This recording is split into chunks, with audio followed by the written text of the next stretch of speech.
everybody, and welcome back for week number 9 of the College Football Betting Breakdown Show, courtesy of Scores and Odds. I'm going to be your host, per usual, Sean, PSU fans to Newsham, and joining me is my usual co-host, Alex Fearmyturtle Hardin. Alex, how is it going on this lovely Monday? We are actually recording a bit early to try to get you guys a bit more of the information earlier in the week this time. Yeah, definitely be a first look show this week. Last week was pretty good. 2-1 for me. Slow climb back to 500. I think I gained a game on you. So just a quick recap of last week. I had Ohio State minus 28 over Iowa. They won by 44 in a game that was, wow, not very close at all. Iowa's defense was the only side of the ball that scored for them, scored a touchdown. I had Bama minus 21 against Mississippi State. That was a pretty solid win, with Mississippi State only scoring on the very last play. And then did have Kansas State TCU under, and it definitely played over. And that was due to a lot of big plays in the first half, which we knew that was a possibility with those two teams. But 2-1, we'll take it. How about you?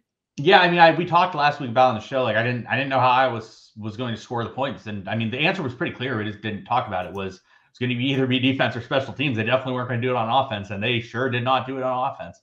But yeah, they got their touchdown in on defense. So for me, I went 1-2 last week. I think I was a bit unfortunate, which I think you'll agree with. Kansas State, I had plus 3.5 against TCU, and they were pretty dominant in that game, and then lost Adrian Martinez when they were up like multiple scores, and then just got destroyed from there because obviously big difference in quarterback play. I had Texas minus 6.5. They ended up losing to Oklahoma State. They should have won that game. Ewers was absolutely atrocious, though, in that game. But looked like that was going to be something I would sail too easily, but didn't happen. Then LSU had minus 1.5 versus Ole Miss. They easily won that game. I thought that was going to be a struggle, but they ended up gliding away. So what's your thoughts on the Kansas State TCU game? Yeah, I mean, the theme continues of TCU just knocking out opposing quarterbacks. I think it's been like 5 games in a row, and they knocked out Will Howard, I believe, too, for at least a bit. They did. So I'm not sure if this is something on purpose, but it's definitely been a trend, and it's definitely helping them continue their undefeated season. So yeah, it's a lot easier to win games and cover spreads when you are not playing against the opposing team's quarterback. So yeah, I mean, the only really dirty one was the Dylan Gabriel shot, yes, I believe, of the bunch. But I mean, we're seeing a trend with a lot of injuries this season, and like I know we've talked, especially with quarterbacks, is with them sliding. Like they're sliding with like their head back, and it's just like setting them up for concussions and getting knocked out of game. We've seen that several times this year. For sure. All right, guys, if you guys are watching, we would really appreciate if you smash the like and subscribe button. We are going to get going here with week number 9. We're going to start out on Thursday. There's no games up until Thursday this week, so we're starting there. We're going to start with Utah minus 7.5 against Washington State. I'm going to stick away from this game. I'm not happy with what Utah's been doing. I just don't understand what they're doing with Tavion Thomas. I don't know how often you can just feed the ball to Kincaid like they did the previous week. And they just have questions for me with Keith Thee out, and there's just a lot of concerns there. And I also don't think Washington State's that good. But this game's probably going to be a stay away from me on Thursday night. What about you? Yeah, I mean, it's a tough spot for Utah traveling to Pullman. Definitely not the easiest place to play. And Utah's kind of winning games ugly. It's too many points for me to side with Utah, and I don't feel comfortable taking Washington State side either. So it's definitely a stay away, but I like Utah to kind of find a way to win this game. I'm just not comfortable in them covering this number. Yeah, what's your thoughts with how Utah has been using Tavion Thomas? Because to me, it's just been a very weird utilization of him. I mean, it's pretty obvious something happened. A couple games ago, he like tweeted out like the laughing emoji or something. Yeah, something happened, and he didn't play a game. Then he's been worked back. It looked like he was going to get back to his normal workload, and then poof, it's gone again. So something's going on there. I think they're fine just using him sparingly. Make him come back to bite him though. Definitely. All right, next game we got East Carolina against BYU. Our boy Holden Ahlers got a nice win last week against UCF. UCF looked abysmal in the game, and ECU looked pretty good. I like BYU here. I think BYU is quite a bit better of a team. They are getting healthier, so that is helpful. I just think that ECU is going to probably be on a bit of a letdown here. I think that they are probably a decent-sized favorite or decent-sized underdog for me in this game. game's at BYU. It's pretty decent distance. They obviously have to travel for this on a midweek game on a Friday. I guess it's not midweek, but the end of the week game on a Friday. I think with BYU getting a little bit healthier, that I definitely lean BYU here. What's your thoughts?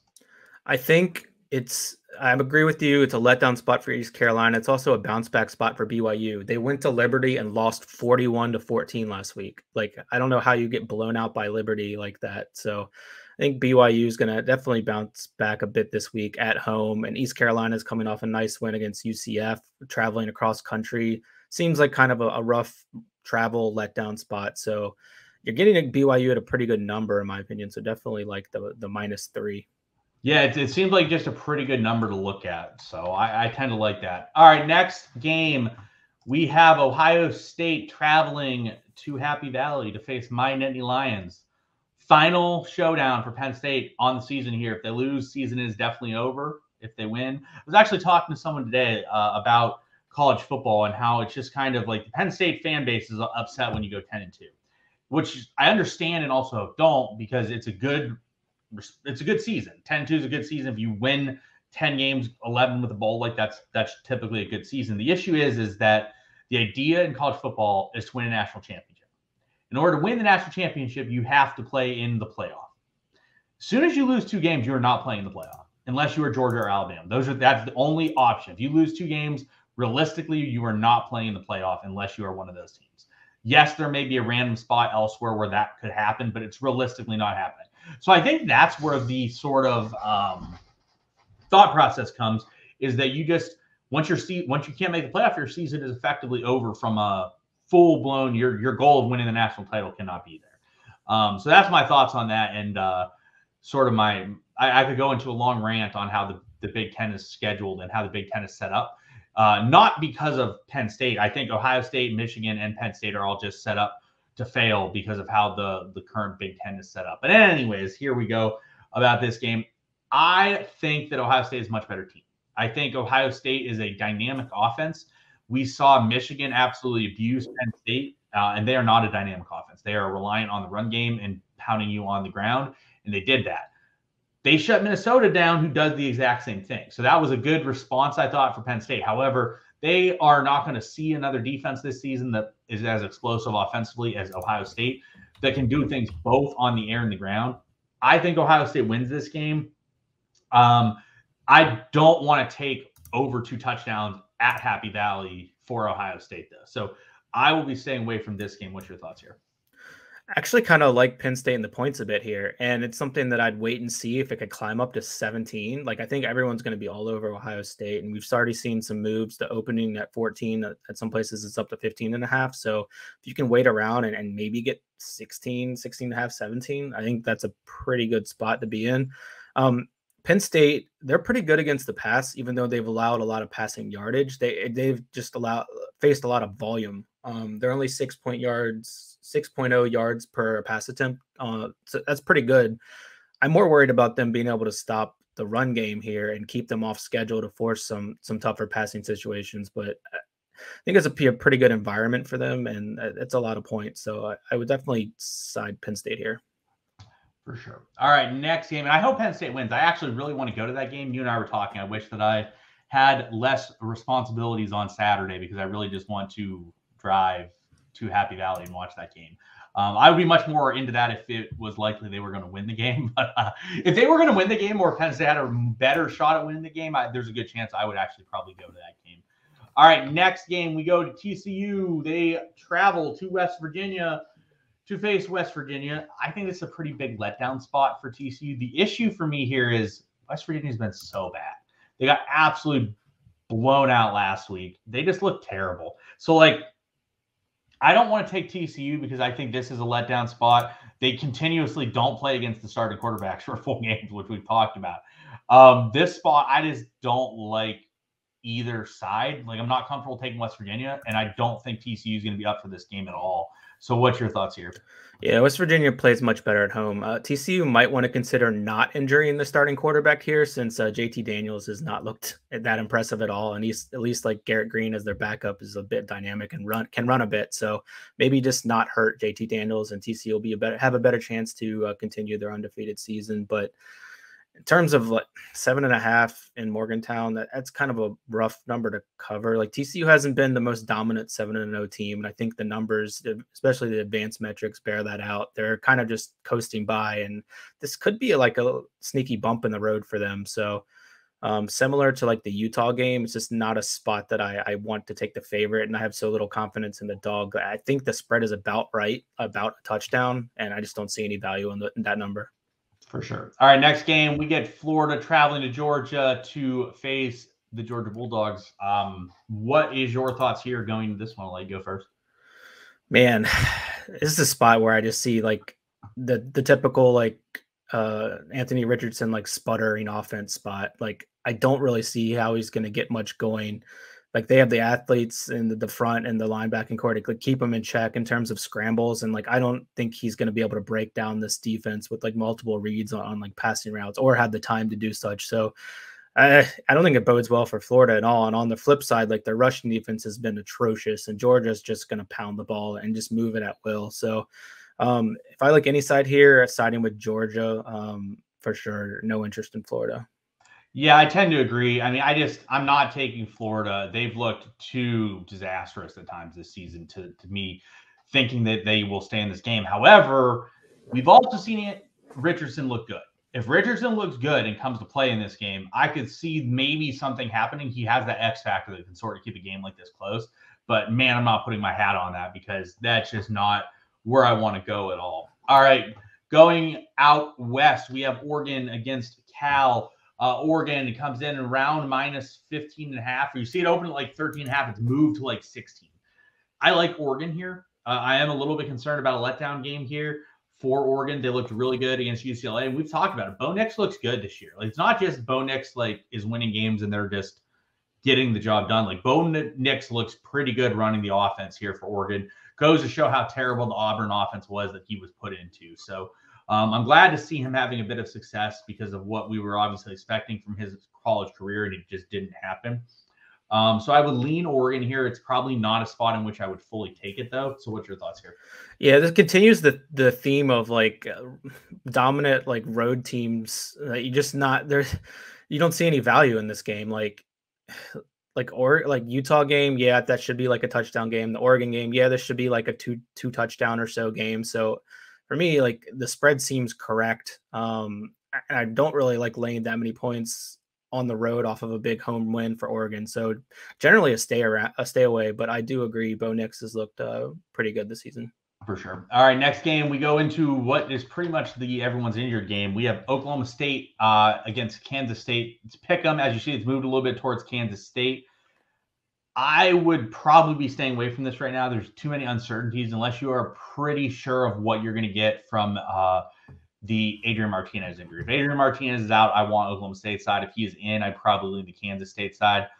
Dom Richardson got injured last week for Oklahoma State. I know that you are a Dom Richardson hater, but he was just pounding touchdowns in last week and then got injured.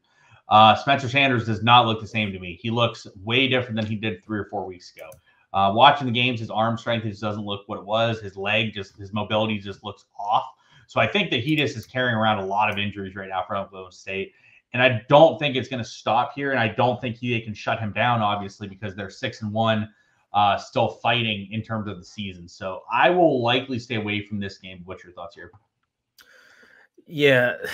Did the total in this game really move 8 points? That doesn't seem, I need to look into that, but it's showing at 57.5 now. Like that. Yeah, I mean, this might be something. It might be a visual bug. Yeah. My thing with Oklahoma State is like, yeah, Spencer Sanders hasn't looked good, but they've been playing like these insane like shootout games all season long. Like Texas game 41-34, TCU game 43-40, Texas Tech 41-31, Baylor 36-25. Like, yeah, Oklahoma State kind of like plays slow and Spencer Sanders doesn't look great, but like they have explosive plays, and like so does Kansas State, like even without Amart. And Deuce is nicked up too, but like these are just Oklahoma State's always find their way into like these high scoring shootouts. I think I might lean the over a bit, but beyond that, in terms of picking a side, like I'm off right now. We need more information. I haven't seen anything on the Kansas State quarterbacks either. Agreed. Yeah, I think that I need to see what the idea is with Amart and like what the overall idea is with that game. All right, next game we get to Kentucky versus Tennessee. Tennessee is open at 11.5. You see it's up to around 12.5, 13. I actually like Kentucky here. I think Kentucky getting 13 on DraftKings is pretty favorable to me here. The reason for it is because Tennessee's defense is really bad. Kentucky's defense is really good. Kentucky's offense is not great. However, their offense is kind of set up to do well against bad defenses. Their offenses give the ball to Chris Rodriguez. And that type of offense typically struggles against better teams, which is who Kentucky's been up against recently. But it's typically set up to do well against teams that struggle defensively, which Tennessee does. So I actually like Kentucky getting the points here because I think their offense is set up to do well against a poor Kentucky or a poor Tennessee defense. What is your thoughts on this one? I actually like the Tennessee side. I just think their offense is so dynamic and can spread out Kentucky, and it kind of nullifies the ways that they can shut down a typical college team, much in the way that like how Tennessee attacked Alabama. They're just too dynamic on offense. And while Tennessee's poor defensively, they're much better against the run, which is what Kentucky is going to try to do. So looking at that 11.5 number on FanDuel, I like that. And like even looking at like last year's game, Tennessee had 316 passing yards versus Kentucky last year in 20 attempts, 15.8 yards per attempt, really high numbers. Like I just think that the passing game is going to be too much for Kentucky to handle, and Kentucky's going to have enough drives stall out that they just won't be able to keep up with Tennessee scoring. So I'll be looking at that 11.5 number on FanDuel. For sure. All right, next game, Michigan State at Michigan. I think Michigan is a much better team. Michigan State struggles. However, Michigan State typically gets up for this game. That said, Michigan State is a usual pass funnel that just gets thrown all over. This year, they just stink. Their defense is just atrocious. They just start getting beat on the ground, beat in the air, have no offense to put up with that. So I like Michigan, but I am struggling a bit to take them because this is a rivalry game where Michigan State typically gets up for and plays well regardless. So what's your thoughts here?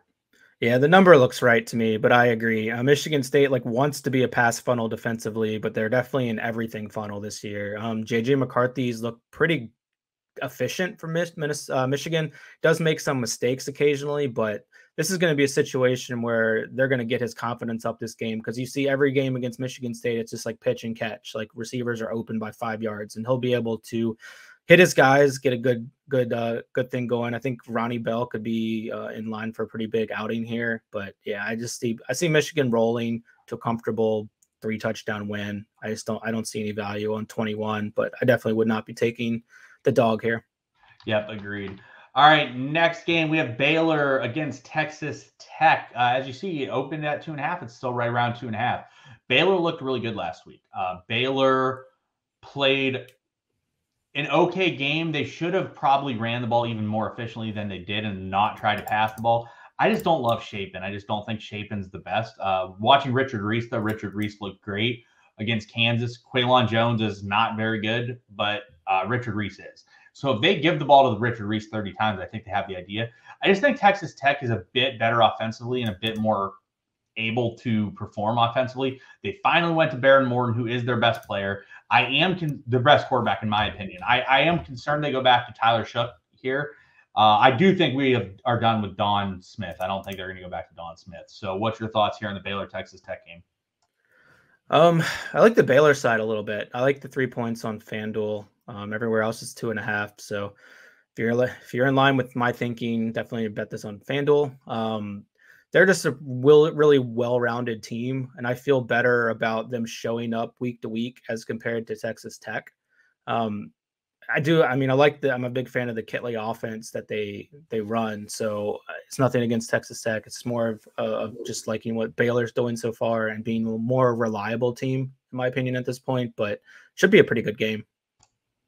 All right, next game we have Pitt traveling to North Carolina to play North Carolina. And that North Carolina defense is freaking bad. They are absolutely terrible. This game should be a bit more explosive, I think. So I actually like the over. I just don't see how Pitt struggles offensively, but the Pitt defense is not as good as what it's been in recent years. So I think May is going to be able to move the ball against the Pitt defense as well. So I currently like the over 63.5 more than I do a side in this game. So what's your thoughts on this one? Yeah, can I interest you in like 35 Abanaconda touches versus North Carolina? It definitely feels very favorable for Abanaconda to put up a good stat line in that situation. Yeah, UNC has like one of the biggest splits between offense and defense. Like when you're looking at a metric like SP plus, they're 12th in offense in the country and 105th on defense. But they're still like 75% to win the Coastal Division, and which sets up a showdown versus likely Clemson in the ACC championship. So UNC season's very much alive in terms of what their primary goals are likely. So they're definitely going to be invested here. I lean the UNC side, and I definitely agree on the over. I was expecting a number closer to like 68, 70, really. I need to do a little bit more digging on that one to see why, but yeah, definitely a game I'm considering attacking either through the North Carolina side or the over. For sure. All right, last game of the night that we're going to look at, Stanford, UCLA. By the way, have you seen there's just like constant tweets about the amount of fans at the games for UCLA, Stanford, teams like this. And there's like more people in this show than there are at these games. I feel bad because like it's out, like some of the weather is like decent at these games and just nobody goes because no one cares at all. Yeah, like I'm thinking like a transfer like Caleb Williams, like going to USC, like all the fanfare with that. And then like you see like his opening game and there's literally like 1,300 fans in the stadium. Like how can you like get up for that? Like it's just kind of embarrassing. I don't know. Yeah. Yeah, like it's just, I mean, I saw there was one for the Stanford game last weekend. There was like 50 people in the stadium. It was bad. Talking about the game, though, Casey Filkins got hurt last week for Stanford. Did not return to the game. Stanford, for whatever reason, turned into an air raid, and they just threw the ball all game. It was pretty crazy. I think they're going to be able to move the ball here. I think that this is probably another game where I would be more in line with touching the over than I would either side. I think UCLA is the much better team here, but UCLA has some issues. They just aren't. They're not the best team. They're solid and they're more like Pac-12 good than they are actual good. But Stanford is also bad, and not just Pac-12 bad, but like bad. So I have concerns over how Stanford would keep this within 17 points. But I think the over is a better path here than that side. What do you think? I like the UCLA side, and like if you could find something on team total for UCLA, I definitely would be interested in that. I think they're gonna kind of bounce back after their loss last week. Stanford defense is terrible. Stanford can make the game kind of ugly, so I'm worried it's a situation in terms of the over that they won't be able to contribute towards that. So that's why I'd be interested in like Stanford line and their team total.